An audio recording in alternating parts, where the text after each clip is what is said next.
बोलो, राम नाम का नारा बोलो, भक्तों दिल थाम के।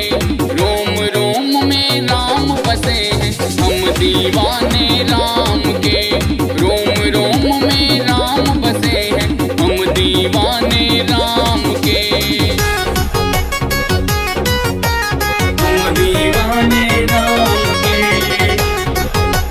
राम के। हम दीवाने राम के, राम के।